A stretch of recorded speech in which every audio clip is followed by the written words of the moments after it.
მკვდარი მარყუჟი, კასრი, ორმაგი ბრუნი. Ყველა ეს ტერმინი კონკრეტულ ტაქტიკურ სვლას აღნიშნავს. ეს ყველაზე კარგად იციან სამხედრო პილოტებმა, რომლებიც ემზადებიან, რომ საქართველოს მოქალაქეების წინაშე ავიაშოუთი წასდგნენ. პირველად ქვეყნის საჰაერო ძალების ისტორიაში მოეწყობა საჩვენებელი გამოსვლა. გამოიყვანენ შეიარაღებული ძალების ბალანსზე არსებულ ფრინავ ობიექტებს. როგორ მიმდინარეობს მზადება ავიაშოუსთვის, ნახეთ სიუჟეტი მოამბეში. Პორტი ნომერი 7-ის ისტორია 1982 წლის ავღანეთის საომარი მოქმედებებიდან 2013 წლის 9 სექტემბრის პირველ ქართულ ავიაშოუმდე. ქართველი პილოტები აქტიურ სამზადისში არიან. მომავალ თვეში პირველად ქართული ავიაციის ისტორიაში საქართველოს მოქალაქეებს საშუალება ექნებათ სამხედრო თვითმფრინავების მონაწილეობით საჰაერო შოუ უხილონ. ფრინავის შემადგენლობა ამეტავზე ემზადება, პრაქტიკული ფრენები მიმდინარეობს მარნეულის აეროდრომის ტერიტორიაზე. და 9 სექტემბრისთვის ფრინავები შეაჯსრულებენ დაბალ სიმაღლეებზე რთული სახის მანევრებს. სანახაობა თბილისში თბილავიამშენის საგამოს თუ აეროდრომზე გაიმართება.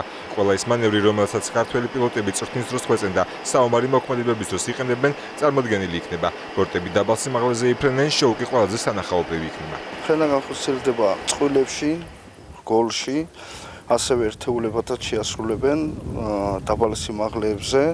ასევე იქნება რთული სახის მანევრები, ნაჩვენები, პილოტაჟი.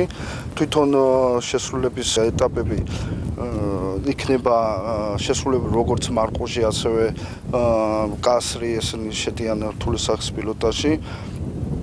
ასევე იქნებიან, ახალგაზრდა ფრინავებიდან, ასევე პირველ კლასის, მეორე კლასის ფრინავებიდან შესრულებული. ავიაშოუზე ქართული არმიის საავიაციო პარკის მხოლოდ რეაქტიული ბორტები მიიღებენ მონაწილეობას. 4 ერთეული E-39 და 7 ერთეული Su-25. სწორედ ეს საფრენი აპარატები მიიღებენ მონაწილეობას პირველ ქართულ ავიაშოუში. ამავე დროს კიდევ ერთი სიახლე იგეგმება. 31 საავიაციო ქარხნის ცნობილი ქართველი ავიაკონსტრუქტორის ალექსანდრე ქართველიშვილის სახელი მიენიჭება.